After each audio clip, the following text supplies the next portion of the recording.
दोस्तों नमस्कार। आज है 21 जनवरी और आज की इस वीडियो में हम लोग आज का इंडियन एक्सप्रेस जो है उसके इंपॉर्टेंट न्यूज़ को डिस्कस करेंगे। हम सिर्फ उन न्यूज़ को देखेंगे जो न्यूज़ हमारे बीपीएससी के सिलेबस से मैच करता हो, जो हमारे लिए रेलिवेंट हो और जिससे हम अपने स्टैटिक नोट्स को और इन्हांस कर सकते हैं।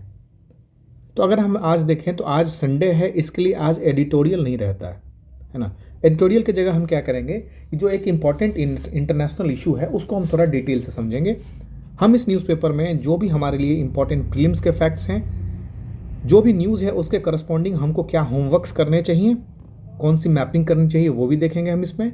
इसके साथ साथ आपको ये समझना होगा कि newspaper is not an auxiliary exercise but is of the main part of your study pattern. जो आपका पढ़ने का तरीका है उसका मेन पार्ट होना चाहिए न्यूज़पेपर, है ना। तो आज का स्टार्ट करेंगे। आज का पहला न्यूज़ है वो इंडिया म्यांमार बॉर्डर फेंसिंग से रिलेटेड है। इस पे honourable home minister Shri Amit Shah ji ने कहा है कि सेंटर ने डिसाइड किया है कि जो इंडिया और म्यांमार का बॉर्डर है, आप देखेंगे ये है कुछ म्यांमार, ये वाला एरिया म्यांमार का है और ये है इंडिया बॉर्डर। उन्होंने कहा है कि हम लोग कंप्लीट फेंसिंग पे चर्चा कर रहे हैं।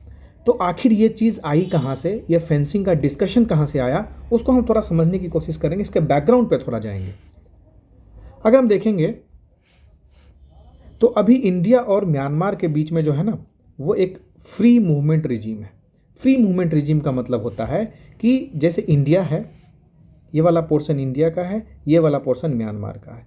अब आप समझिए कोई एक एरिया ले लीजिए यहाँ पे, है ना, कोई एक एरिया लीजिए। यहाँ पे सपोज कोई एक कम्युनिटी रहती है, कोई एक कम्युनिटी यहाँ पे रहती है। तो जब उनका डिवीज़न हुआ, ये रह रहे होंगे 200 साल से रह रहे होंगे। जब ब्रिटिश आए, ब्रिटिश ने ये एक बाउंड्री बनाई, जो एक बाउंड्री हमें और हमारे पड़ोसी देश को सेपरेट करती है। इस बाउंड्री को जो उन्होंने खींचा वो कम्प्लीटली पॉलिटिकल कंसिडरेशन था, उनका पॉलिटिकल डिसीजन था। जो यहाँ के लोग हैं उनकी एथनिक जो सिमिलैरिटीज़ है उनके बेसिस पे ये बाउंड्री नहीं डाली गई। तो इस कारण से क्या हुआ कि सेम कम्युनिटी के लोग कुछ यहाँ हैं कुछ यहाँ हैं, है ना। तो इस पे भारत ने 2014 और 16 के टाइम पे क्या किया था कि एक बॉर्डर ओपन कर दिया था कि भारत के लोग जो हैं, है ना, वो म्यांमार के लोग जो हैं इतना करीब अंदर आ सकते हैं। किलोमीटर हम लोग देख लेंगे कितना है, तो इतना जो अंदर आ सकते हैं बिना किसी वीज़ा के। तो इसको नाम दिया उन्होंने फ्री मूवमेंट रिजाइम का। अब जब फ्री मूवमेंट रिजाइम आ गया तो उसके अंदर उसके कुछ बेनिफिट्स भी हैं और उसके कारण काफ़ी डिफ़िकल्टीज भी आ रही हैं, काफ़ी चैलेंजेस भी आ रहे हैं, है ना। तो अभी देखिए इसी न्यूज़ का एक्सटेंशन है अगले पेज में। जो फ्री मूवमेंट रिजीम है वो 2018 में नॉर्मलाइज किया गया था। इंडिया और म्यांमार का लैंड बॉर्डर क्रॉसिंग एग्रीमेंट हुआ था। इसके अंतर्गत क्या था कि ट्राइब्स जो हैं either side of the border रहते हैं, इधर म्यांमार है इधर इंडिया है, ये बॉर्डर है। तो इसके 16 किलोमीटर इधर और 16 किलोमीटर इधर जो ट्राइबल्स हैं वो आपस में आ जा सकते हैं, ताकि जो अपनी एथनिक कम्युनिटी है उसके रिलेशनशिप को बरकरार रखा जाए, है ना।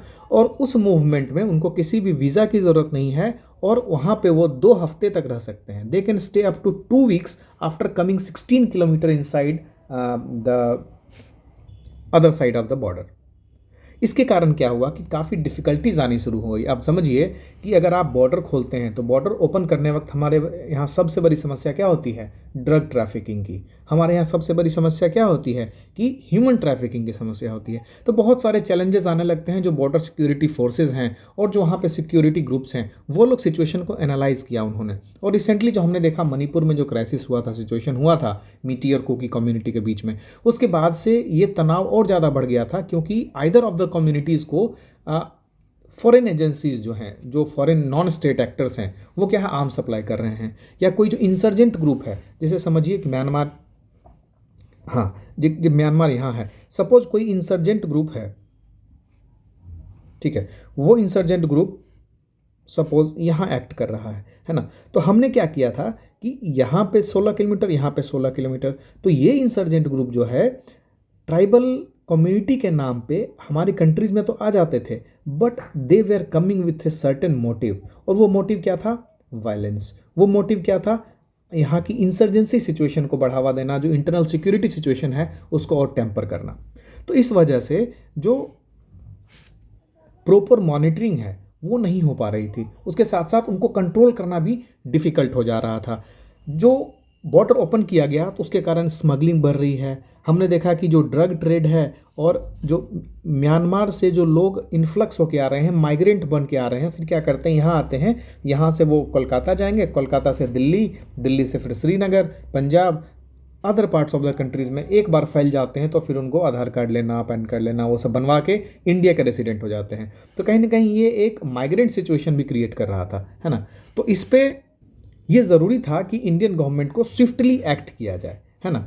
तो रिसेंटली हमारे पास एक डेटा भी आया था UN office on drug and crime का, है ना। ये रिपोर्ट क्या कह रहा था कि आपने जो बॉर्डर ओपन किया है म्यांमार के साथ, उसके काफ़ी सिक्योरिटी इम्प्लीकेशंस आ रहे हैं। जो पॉलिटिकल टर्मोइल है म्यांमार में, वो क्या हो रहा है, उसके साथ साथ जो वहाँ पे मिलिट्री रिजीम आई है, वहाँ की जो सरकार है, वहाँ पे मिलिट्री की सरकार आई है, तो उसके कारण क्या हो रहा है कि जो इंसर्जेंट ग्रुप्स हैं वो एक्टिव हो गए हैं। तो इंसर्जेंट ग्रुप्स अगर म्यांमार में एक्टिव होते हैं तो उसका पड़ोसी देश है भारत, उससे भारत को भी काफ़ी नुकसान हो जाता है, ठीक है। तो इन सब सिचुएशंस की वजह से ये फैसला लिया गया है कि जो बॉर्डर रिजीम है और उसको और टाइट किया जाएगा, जो बॉर्डर फेंसिंग है उसको और बनाया जाएगा। अब तक जो ट्राइबल्स की मूवमेंट थी वीज़ा फ्री, वो वीज़ा फ्री एक्सेस ख़त्म कर दी जाएगी। अगर आपको जाना है तो आप वीज़ा लीजिए, परमिशन लीजिए, जाइए, ताकि हम सही से मॉनिटरिंग कर सकें और एक्सटर्नल चीज़ जो इन्फिल्ट्रेटर्स हैं उनको कंट्रोल कर सकें। तो यही इस आर्टिकल का मेन मकसद था। आप इस पर जो इंटरनेशनल रिलेशंस है इंडिया और म्यांमार के बीच में, उसमें इसको ऐड ऑन कर सकते हैं कि जो फ्री मूवमेंट रिजीम है इस पर भी डिस्कशंस चल रहे हैं। इसको अभी लिमिट करने की या एलिमिनेट करने की बात चल रही है। दूसरा इंपॉर्टेंट न्यूज़ है ईडी के बारे में। देखिए, ईडी कुछ भी करे, हमको उससे मतलब नहीं है। हमको ये जानना ज़रूरी है कि ईडी क्या है, ईडी कौन सी मिनिस्ट्री के अंदर आता है। तो ये मिनिस्ट्री ऑफ फाइनेंस के अंदर आता है, डिपार्टमेंट ऑफ रेवेन्यू के अंदर। ये कौन से 3 एक्ट के अंदर काम करता है, फेमा, पीएमएलए और एफईओए। फेमा क्या है, फेमा है foreign exchange management act 1999। PMLA क्या है, prevention of money laundering act 2002, जिसको पीएमएलए बोलते हैं हम लोग। एफईओए क्या है, एफईओए जो है 2018 में एक कानून लाया गया था। वो कानून क्या था, फ्यूजिटिव इकोनॉमिक्स ऑफेंडर्स एक्ट। मतलब जो यहाँ से बड़ा बड़ा इकोनॉमिक घपला करके भाग जाते हैं यहाँ से, उनको एक्सट्रेडिट करके इंडिया लाना, उनको यहाँ पे प्रोसिक्यूट करना, ये भी ईडी का काम है। ईडी इस एक्ट के इन्फोर्समेंट में काम करती है। ईडी जो है एक लॉ इन्फोर्समेंट एजेंसी है। ये हमारे काम की चीज़ थी यहाँ पे। तीसरा इंपॉर्टेंट न्यूज़ है कि अभी प्रधानमंत्री नरेंद्र मोदी जी ने कल रामानाथ स्वामी टेम्पल विजिट किया था, जो कि रामेश्वरम है तमिलनाडु में। इसका रिलीवेंस क्या है, रामेश्वरम तमिलनाडु का रिलीवेंस आप देखेंगे तो अभी जो कल अयोध्या में प्राण प्रतिष्ठा का समारोह होने वाला है, उस प्राण प्रतिष्ठा से रिलेटेड, भगवान राम से रिलेटेड रामेश्वरम में कई चीज़ें हैं और ये टेम्पल जो है वही रिलेशन को एक चरितार्थ करता है। तो हमारे लिए यहाँ जानने की क्या ज़रूरत है कि रामेश्वरम और वाराणसी का एक रिलेशन है ना, एक कल्चरल एफिनिटी है दोनों में। इस कल्चरल एफिनिटी को लेके आप देखेंगे कि रिसेंट में एक सेकंड काशी तमिल समागम हुआ था। कहाँ पे हुआ, वाराणसी में हुआ। वहाँ क्या होता है, काशी से कुछ लोग और कुछ जो रामेश्वरम है तमिलनाडु से कुछ लोग, तो ये लोग आपस में मिलते हैं, बैठते हैं, जो अपने पुराने कल्चरल रिलेशंस है उसको निकालते हैं, कल्चर पे बात करते हैं और भी ज़्यादा जो रिलेशंस है उस पर बात करते हैं। क्या होता है, एक बार जब कल्चरली इंटीग्रेशन हो जाता है तो फिर इकोनॉमिक इंटीग्रेशन स्टार्ट हो जाता है। उसके बाद क्या है, लोगों का टूरिज्म बढ़ने लगता है। तो कहीं ना कहीं ये हेल्प करता है ओवरऑल इकोनॉमिक डेवलपमेंट में। तो जो सेकेंड काशी तमिल समागम हुआ था, इससे प्रीलिम्स का बन जाता है कि ये कहाँ हुआ था। ये बनारस में हुआ था। कब हुआ था, ये एक न्यूज़ बन सकता है, ये आप देख लेंगे कब हुआ था। इसकी नोडल मिनिस्ट्री कौन है, इसकी नोडल मिनिस्ट्री ऑफ एजुकेशन है। इसके साथ साथ और भी काफ़ी एजेंसीज हैं गवर्नमेंट की, but basically ministry of education को हम नोडल मिनिस्ट्री मान सकते हैं। इसको कंडक्ट कराने में वाराणसी की बीएचयू और आईआईटी मद्रास, इन दोनों का काफ़ी। अब हम आगे बढ़ते हैं अगली न्यूज़ की तरफ। जो हमारा अगला न्यूज़ है वो है इंडिया और तालिबान के रिलेशन से रिलेटेड। अभी देखिए, तालिबान ने अफगानिस्तान को ऑक्यूपाई कर लिया है। जो वहाँ पे नेटो की फोर्सेस थी उनको वहाँ से जाने को मजबूर किया गया था। उसके बाद से क्या है, वहाँ पे तालिबान का शासन है। तो भारत बेसिकली तालिबान को अभी तक रिकॉग्नाइज नहीं करता है एज ए स्टेट। तो इसका ये मतलब नहीं है कि इंडिया अफगानिस्तान से अलूफ है। इंडिया और अफगानिस्तान के रिश्ते आज से नहीं हैं। ये रिश्ते more than 500 years, more than 1000 years पुराने रिश्ते हैं अफगानिस्तान के साथ। अफगानिस्तान के साथ जो रिश्ते हैं हमारे, उनको कंटिन्यू करना भारत की जिम्मेदारी है। उसके लिए भारत वहाँ पे कई तरह की इंफ्रास्ट्रक्चर प्रोजेक्ट्स में इन्वेस्टमेंट हो या फिर जो ह्यूमैनिटेरियन एड्स हो, है ना। अभी देखेंगे जब तालिबान आया था स्टार्टिंग में उनको कुछ ग्रेन्स की ज़रूरत थी, तो भारत ने बहुत ज़्यादा वीट भेजा था वहाँ पे। सिमिलरली जो यूएन के डिफरेंट ऑर्गेनाइजेशंस हैं उनका जो ह्यूमैनिटेरियन एड चलता है अफगानिस्तान में, उसमें भी इंडिया काफ़ी हेल्प करती है। इंडिया के काफ़ी सिक्योरिटी फोर्सेस भी रहते हैं। इसके साथ साथ India monetarily as well as संसाधन वेस्ड, रिसोर्स वेस्ड जो हेल्प है वो यूनाइटेड नेशंस के ऑर्गेनाइजेशंस को करती है जो अफगानिस्तान में ऑपरेट करते हैं। तो कहने का मतलब कि भारत अगर तालिबान को डायरेक्टली रिकॉग्नाइज नहीं कर रहा है, इसका ये मतलब नहीं है कि भारत की अफगानिस्तान में प्रेजेंस नहीं है। ऑलरेडी इंडिया ने वहाँ पे काफ़ी सारे इन्वेस्टमेंट किए हैं, चाहे ब्रिज बनाना हो, अभी देखेंगे अफगानिस्तान का जो पार्लियामेंट बिल्डिंग है, इसके साथ साथ और भी काफ़ी जो गवर्नमेंट बिल्डिंग्स हैं या कहें कंस्ट्रक्शंस हैं, वो सब इंडिया ने करवाए हैं और भी काफ़ी इन्वेस्टमेंट वहाँ पे अभी भी चल रहे हैं। तो तालिबान से इंटरेस्ट बना के रखना, एक पॉजिटिव रिलेशन बना के रखना इंडिया के लिए इम्पॉर्टेंट है। क्यों इम्पॉर्टेंट है? क्योंकि आप देखेंगे तो भारत एक ऐसे जगह पे है, स्ट्रैटेजिक लोकेशन पे है, जहाँ पे अफगानिस्तान एक रास्ता है सेंट्रल एशिया तक पहुँचने का। अदरवाइज इनको फिर ईरान के थ्रू जाना पड़ेगा, और ईरान के थ्रू जाएंगे तो फिर थोड़ी बहुत डिफिकल्टी हो जाती है फिर से यूनाइटेड स्टेट्स का, और वहाँ पे स्ट्रैटेजिक रीअलाइनमेंट हो जाता है। तो ये कोशिश होती है इंडिया की कि अफगानिस्तान को अगर हम अप्रोच करते हैं तो अफगानिस्तान हमको रास्ता देगा कहाँ का? सेंट्रल एशिया का रास्ता देगा। इसलिए अफगानिस्तान को पटा के रखना, अफगानिस्तान से अच्छा रिलेशन बना के रखना बहुत ज़रूरी है। अब अफगानिस्तान में तालिबान का शासन है, ये तो एक हार्ड कोर रियलिटी है, इसको एक्सेप्ट भी करना पड़ेगा। अब चाहे वो जो भी हो, शासन तो उन्हीं का है। अगर उनका शासन है तो उनके साथ अगर हमारी रिलेशंस बना के रखनी है तो उनको कुछ दे के, उनसे बात करके, उनको हम अपने फंक्शंस में बुला के। अब चूंकि हमने उनको अभी तक रिकॉग्नाइज नहीं किया, तो हम इंडिया में भी नहीं बुला सकते, क्योंकि कहें तो किसी तरह से वो उनको एक टेररिज्म से रिलेट किया जाता है किसी न किसी तरह से। तो हम भारत में उसको नहीं बुला सकते हैं, लेकिन हम कहीं ना कहीं उसको किसी रूप में तो इनवाइट कर सकते हैं एज ए स्टेट। तो हमने क्या किया, अबू धाबी में जो हमारा अभी रिपब्लिक डे होगा, वहाँ पे जो हमारा समारोह होगा रिपब्लिक डे का, उसमें तालिबान के जो इन्वॉय हैं अबू धाबी में, है ना, उनको इनवाइट किया गया है। उसको इनवाइट करने से क्या होगा कि जो हमारे डिप्लोमेटिक रिलेशंस हैं उसमें थॉविंग आएगी। थॉविंग क्या होता है? थॉविंग एक वर्ड है, जैसे बर्फ़ है, बर्फ़ अगर हार्ड है तो क्या है? वो सॉलिड स्टेट में है। जब वो पिघला तो कहते हैं उसका थॉइंग हो रहा है, मतलब वो पिघल रहा है। थॉइंग जनरली परमाफ्रोस्ट में यूज़ होता है, परमाफ्रोस्ट में थॉइंग वर्ड यूज़ होता है। आप इसको गूगल कर लीजिएगा, दोनों चीज़ बहुत इंपॉर्टेंट है। चलते हैं आगे। हमारे लिए फर्स्ट पेज में उतना ही इंपॉर्टेंट था। अब जो इंडिया म्यांमार की फेंसिंग होनी है उससे रिलेटेड कुछ इंपॉर्टेंट चीज़ यहाँ पे है कि ड्रग और गोल्ड स्मगलिंग बढ़ रहा था। इसके साथ साथ जो एफएमआर है यानी फ्री मूवमेंट रिजीम जो है, उसका यूज़ इंसर्जेंट ग्रुप कर रहे थे, इंडियन साइड में अटैक करके म्यांमार साइड में भाग जा रहे थे। तो कहीं ना कहीं ये उल्टा पड़ रहा था हमारे लिए। हमने क्या किया, हमने एक्ट ईस्ट पॉलिसी को चरितार्थ करने के लिए फ्री मूवमेंट रिजीम लाया था, है ना, कि लोगों को आपस में इंटरेक्शन हो, जो कल्चरल बॉन्ड है वो इंक्रीज हो। जब कल्चरल बॉन्ड बनेगा तो धीरे धीरे हम इकोनॉमिक बॉन्ड और स्ट्रैटेजिक बॉन्ड पे भी आएंगे, लेकिन वो चीज़ हो नहीं पा रही है। इस पे अब फेंसिंग करने की बात की जा रही है। यहाँ पे एक काफ़ी इंपॉर्टेंट है, एक चीफ मिनिस्टर हैं लाल दू होमा। आप लाल दू होमा के बारे में अगर नहीं जानते हैं तो आप ज़रूर गूगल करिए। फिलहाल मैं आपको बताता हूँ, जो लाल दू होमा है ये मिज़ोरम के नए चीफ मिनिस्टर हैं। मिज़ोरम के नए चीफ मिनिस्टर तो हैं भाई, सब होते हैं, तो इनका ऐसा क्या इम्पोर्टेंट है? तो जो लाल दू होमा हैं ये एक आईपीएस ऑफिसर थे। आईपीएस ऑफिसर थे जब इंदिरा गांधी जी थी, तो इंदिरा गांधी जी की जो सिक्योरिटी डिटेल थी उनमें ये पोस्टेड थे लाल दू होमा जी। लाल दू होमा जी का एक और कारनामा बहुत प्रचलित है और इम्पॉर्टेंट है हमारे प्रीलिम्स पॉइंट ऑफ व्यू से, कि जब एंटी डिफेक्शन लॉ आया था तो लाल दू होमा जी फर्स्ट एमपी थे जिनको एंटी डिफेक्शन लॉ के तहत डिस्क्वालीफाई किया था और presently he is the CM of Mizoram.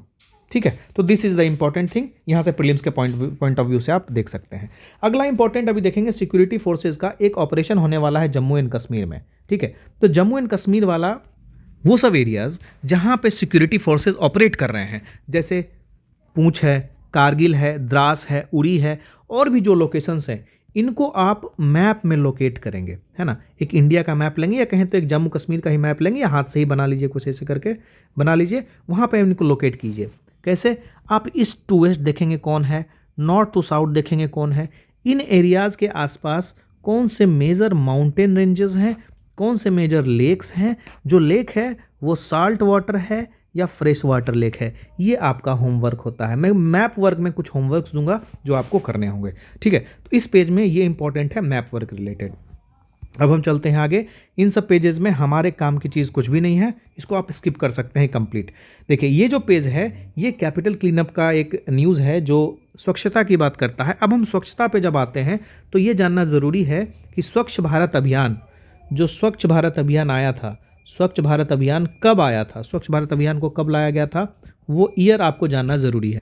जब स्वच्छ भारत अभियान आया तो उसके क्रियान्वयन उसका कैसे हो रहा है, हम उसको माप कैसे रहे हैं, उसके लिए स्वच्छ सर्वेक्षण आया था 2023 का। ये जो स्वच्छ सर्वेक्षण है ये 8th एडिशन है। इसका मतलब हम इससे पहले 7 बार स्वच्छता सर्वेक्षण कर चुके थे। स्वच्छता सर्वेक्षण का यही काम होता है कि जो सारी सिटीज़ हैं हम उनको डिफरेंट कैटेगरीज में बांटते हैं कि अगर 1 लाख का पॉपुलेशन से ज़्यादा, 1 लाख के पॉपुलेशन से कम, 10 लाख के पॉपुलेशन से ज़्यादा, 10 लाख के पॉपुलेशन से कम, सिटीज़ की रैंकिंग, कैंटोनमेंट बोर्ड की रैंकिंग, इन सब की हम रैंकिंग्स देखते हैं और उनकी रैंकिंग लगाते हैं ताकि उनके बीच में एक कंपटीशन का भाव उत्पन्न हो। उस कंपटीशन के भाव के उत्पन्न होने से क्या होगा कि जो सिटीज़ हैं अपने आप को गार्बेज फ्री करने के लिए, स्वच्छ भारत अभियान को और ज़्यादा अच्छे से इम्प्लीमेंट करने के लिए काम में लग पाएंगे। तो जो इस बार का स्वच्छ सर्वेक्षण है वो कब आया है, उसको लॉन्च किया गया है 11 जनवरी 2024 में। आज का जो न्यूज़ है इससे रिलेटेड मैंने एक पॉइंट बताया जो रिसेंट में चल रहा है, जो आपके प्रीलिम्स पॉइंट ऑफ व्यू से काफ़ी इंपॉर्टेंट है। तो अगर हम देखें तो जो स्वच्छ सर्वेक्षण 2023 आया है वो 11 जनवरी को आया है। इसको लॉन्च किया था हमारी ऑनरेबल प्रेसिडेंट श्रीमती द्रौपदी मुर्मू जी ने। ये 8वां रिपोर्ट है और इस बार भी इंदौर पहले की भांति 7वीं बार क्लीनेस्ट सिटी उभर के आया है। इंदौर, बिहार का अगर पोजीशन देखें एज इन स्टेट की रैंकिंग में तो बिहार का पोजीशन अभी 15वां है। थैंक गॉड अभी तक हम लोग लास्ट इसमें नहीं, लास्ट पायदान में नहीं है, हमारे से भी कई खराब स्टेट हैं, बट खैर इसमें खुश होने की ज़रूरत नहीं है, इसमें इम्प्रूव करने की ज़रूरत है। तो बिहार का जो स्थान है वो 15वां स्थान है। जो स्वच्छ सर्वेक्षण 2023 आया है इसके आधार पर 2024 की बातें होंगी, 2024 में जो इनिशिएटिव्स है उसको रिइन्विगोरेट करने की बात होगी। तो उसकी अगर हम बात करते हैं तो एक एंथम सॉन्ग लॉन्च किया गया है। वो एंथम सॉन्ग है नया संकल्प है नया प्रकल्प है। ये जो सॉन्ग एंथम सॉन्ग है इसको किसने गाया है, इसको कैलाश खेर जी ने गाया है। तो इतना फैक्ट इंपॉर्टेंट है जो आपको समझना चाहिए। अभी देखिए सिटीज़ की रैंकिंग कैसे की जाती है। स्वच्छ सर्वेक्षण स्टार्ट कब हुआ था, 2016 में स्टार्ट हुआ था। डिफरेंट पैरामीटर्स जो हैं उसके बेसिस पे हम सिटीज़ को अलग अलग रैंकिंग पे लगाते हैं। जैसे level of door to door waste collection कैसा काम कर रहा है, सोर्स सेग्रीगेशन पे कैसा काम हो रहा है, जो लैंडफिल्स हैं उसमें कैसा काम हो रहा है, हम थर्ड पार्टी ऑडिट कैसे कर रहे हैं, जो रेसिडेंट्स हैं उनका फीडबैक कैसा है, इन सब बेसिस पे सिटीज़ को रैंक किया जाता है। और आप जानते हैं कि सिटीज़ को रैंक करने के साथ साथ उनको एक सर्टिफिकेशन भी दिया जाता है, 7 star, 5 star, 3 star, 1 star status, ठीक है। और बाकी सारे डिटेल्स हमने इसमें कवर कर लिए जो हमारे प्रीलिम्स पॉइंट ऑफ व्यू से इंपॉर्टेंट हो सकते हैं। खैर डिटेल तो काफ़ी है लेकिन इतना प्रोमिनेंट डिटेल है। अगर और आपको पढ़ना है इसके बारे में, कोई रिसेंट कोई करंट मैगजीन आई है वो आप देख लीजिए या फिर गूगल कर लीजिए, बहुत अच्छा है। इसका एक अलग से रिपोर्ट वेब पेज बना हुआ है, उसमें सारा डिटेल लिखा हुआ है, आप वहाँ से नोट कर लीजिए। अगला न्यूज़ हमारे लिए इंपॉर्टेंट है डिजिटल अरेस्ट। इस पर ऑलरेडी बात हुई थी हमारे कुछ दिन पहले न्यूज़पेपर एनालिसिस वीडियो में। आज हम लोग फिर से डिजिटल अरेस्ट के बारे में देखेंगे। डिजिटल अरेस्ट क्या होता है, ये एक प्रीलिम्स का क्वेश्चन है, ठीक है, जो डिजिटल अरेस्ट पे बन सकता है। आप इसका आंसर कमेंट बॉक्स में देंगे। Digital arrest refers to arrest by police officers digitally, arrest by digital companies, new fraud module और ED arrest for tax evasion. इसका सही आंसर क्या है, जो करेक्ट आंसर है वो प्लीज़ आप कमेंट बॉक्स में लिखेंगे। मैं डिजिटल अरेस्ट को समझा देता हूँ क्या है। इसमें क्या होता है कि जैसे आप यहाँ एक हैं पर्सन, है ना, आपको एक कॉल आया, आपको कहा गया कि आपके नाम पे कंबोडिया से, मलेशिया से, पाकिस्तान से, अफ़गानिस्तान से एक पार्सल आया है। वो पार्सल जो है उसमें जो गुड्स हैं, वो आइटम्स हैं, वो काफ़ी संदिग्ध हैं। इसके लिए आपको हमको नज़रबंद करना पड़ेगा। और उसके एवज में कुछ पैसे भी पेमेंट करने पड़ेंगे। तो आपको क्या करेंगे, वो बोलेंगे एक काम करो, आपको एक वीडियो कॉल करेंगे, आपको वीडियो कॉल करेंगे, जूम कॉल करेंगे, जो भी करेंगे, आपको कहेंगे कि आप इसी वीडियो कॉल पे बने रहेंगे, आप यहाँ से नहीं हिलेंगे हमारे परमिशन के बगैर। अगर आप हिलते हैं तो आपकी सारी जानकारी हमारे पास है, लोकल पुलिस थाना से आदमी आपके घर पे चला जाएगा। तो लोग डरते हैं कि क्या होगा, उनका जो सोशल रूप से उनकी बदनामी हो जाएगी। तो इंस्टेड ऑफ दैट वो क्यों ना वीडियो के सामने ही बैठे रहें। तो लोग बैठे रह जाते हैं, लोग 2-2 दिन तक बैठे रहे हैं, कुछ रिसेंट का न्यूज़ आया था। तो इसके बाद जब आप बैठे रहते हैं, कुछ देर के बाद, कुछ टाइम के बाद वो क्या करेंगे, आपको प्रीमाइसेस दिखाएंगे, और प्रीमाइसेस में हर जगह ऐसा फील आएगा कि वो एक ओरिजिनल सीबीआई का ही ऑफिस है या कस्टम्स का ऑफिस है। फिर आपको कुछ देर के बाद वो बोलेंगे भाई आपको यहाँ पे 20 लाख पेमेंट करना है अगर आपको फ्री होना है इससे। तो जो कंप्लेनेंट है वो बदनामी के डर से, और जितना मीडिया का प्रेशर रहता है, अभी सोशल मीडिया का प्रेशर रहता है, वो पेमेंट कर देते हैं। जब वो पेमेंट कर देते हैं, बाद में इनको पता चलता है ऐसा तो कुछ था ही नहीं, ये तो बस एक होक्स था, ये तो बस एक मेरे साथ फ्रॉड हुआ है। ये चीज़ अभी साइबर सेल के सामने बहुत बड़ी समस्या बन के खड़ी हुई है, क्योंकि जैसे जैसे इंटरनेट पेनिट्रेशन बढ़ रहा है, लोगों की अवेयरनेस उतनी नहीं बढ़ी है। जब लोगों की अवेयरनेस नहीं बढ़ी है तो क्या होता है, इन सब के नए नए जो मॉड्यूल्स हैं उसमें फंस जाते हैं लोग। आप देखेंगे कि एक जमतारा जगह है ना, वहाँ से ये काफ़ी ऑपरेट होता है। अब काफ़ी उसको कंट्रोल कर लिया गया, बट फिर भी अब चलते हैं हम आगे। इसका आंसर जरूर लिखिएगा कि digital arrest refers to what. अब अगला जो न्यूज़ है वो हमारे लिए जो रेलिवेंट है, सिर्फ हम उसको देखेंगे। ये सब जो न्यूज़ है ये आप पढ़ सकते हैं, आपकी बस एक अवेयरनेस आएगी आपको, बट हमारे एग्ज़ाम पॉइंट ऑफ व्यू से इंपॉर्टेंट नहीं है। देखिए इसमें जो है लद्दाख और अंडमान को मैंने टिक किया है कि ये आपका होमवर्क है कि आप मैप वर्क करेंगे। जब आप लद्दाख को मैप वर्क करेंगे तो वहाँ से रिलेटेड जितने भी सिक्योरिटी फोर्सेस वर्क कर रहे हैं उस एरियाज़ में, उसको भी आप मैप पे लोकेट करेंगे और उसको ईस्ट टू वेस्ट और नॉर्थ टू साउथ देखेंगे, या लिख के रख लेंगे कैसे कैसे एरियाज़ हैं।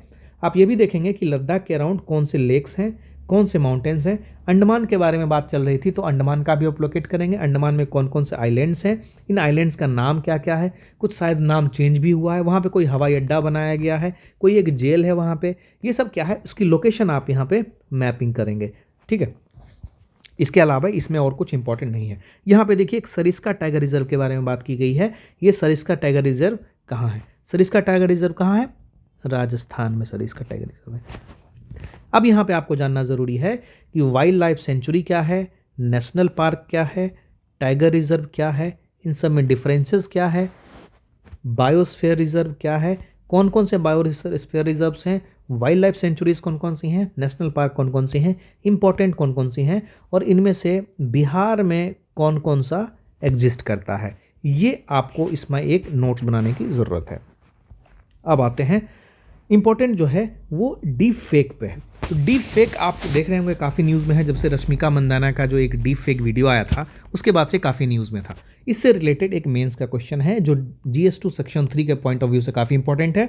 What is deep fake?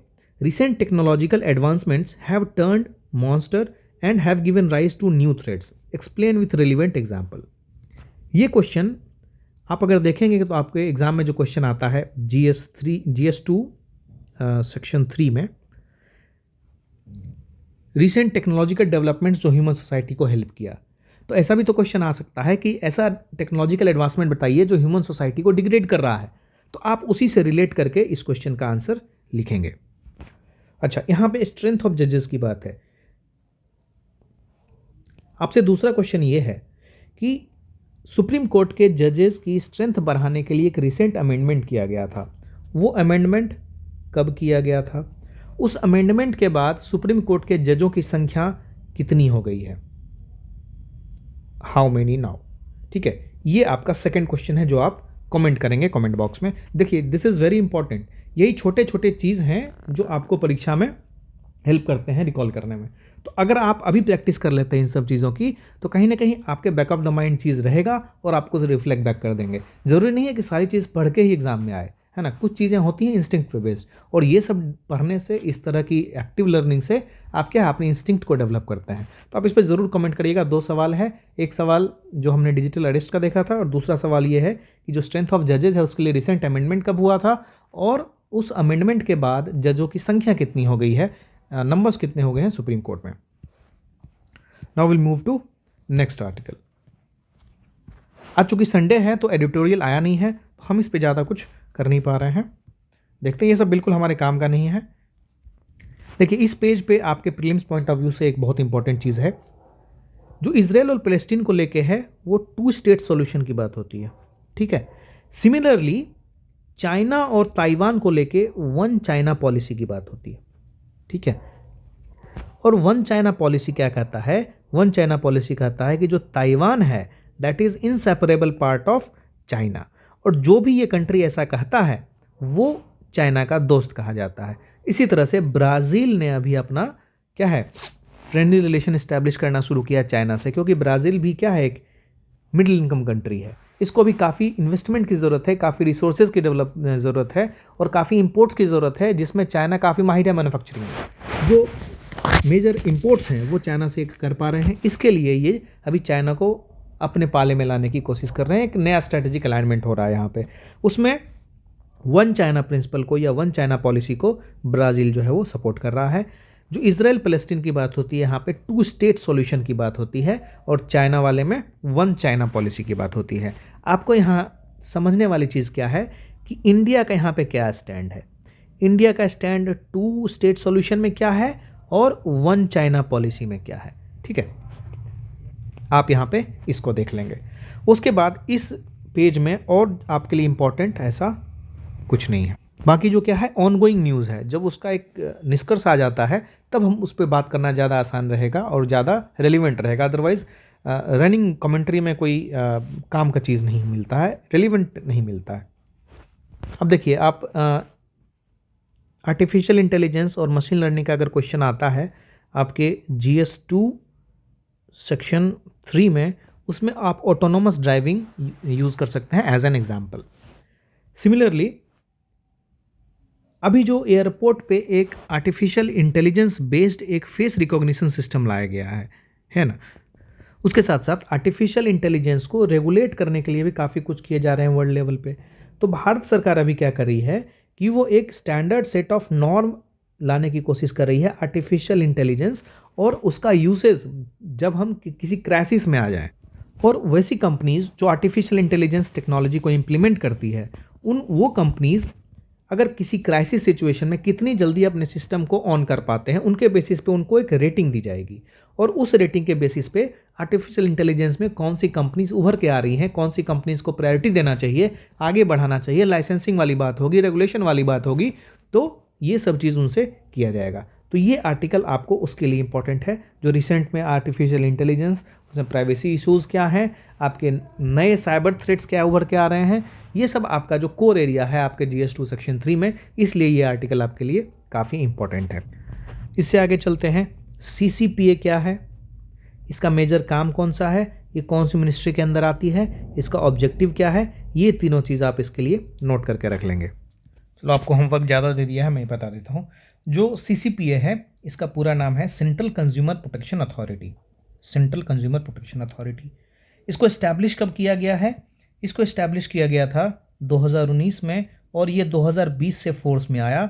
और इसका मेन ऑब्जेक्टिव जो है, इसका मेन ऑब्जेक्टिव है कि जो कंज्यूमर राइट्स हैं उसको प्रमोट करना, उसको प्रोटेक्ट करना, और जो इंस्टीट्यूशंस या कंपनीज उस कंज्यूमर राइट्स को वायलेट करती हैं उनको प्रोसिक्यूट करना, उनके अगेंस्ट कंप्लेंट लेना, और फिर जो अनसेफ गुड्स या फिर अनसेफ सर्विसेज हैं उनको रिकॉल करवाना, ये जिम्मेदारी है CCPA की। ठीक है, इतना आपके लिए काफ़ी इंपॉर्टेंट है, इससे ज़्यादा ज़रूरत नहीं है। इसके बाद हम देखें तो बाकी न्यूज़ आज के लिए इंपॉर्टेंट नहीं है ना। आज चूँकि संडे है तो न्यूज़ भी लिमिटेड रहता है और एडिटोरियल तो रहता ही नहीं है। तो जो मैंने बताया है वो काफ़ी इंपॉर्टेंट है, उसको आप फिर से एक बार रिवाइज़ करिएगा, है ना। उसका अगर हो सके तो एक short notes, keyword type notes बना लीजिए। मिलते हैं अगले वीडियो में। धन्यवाद।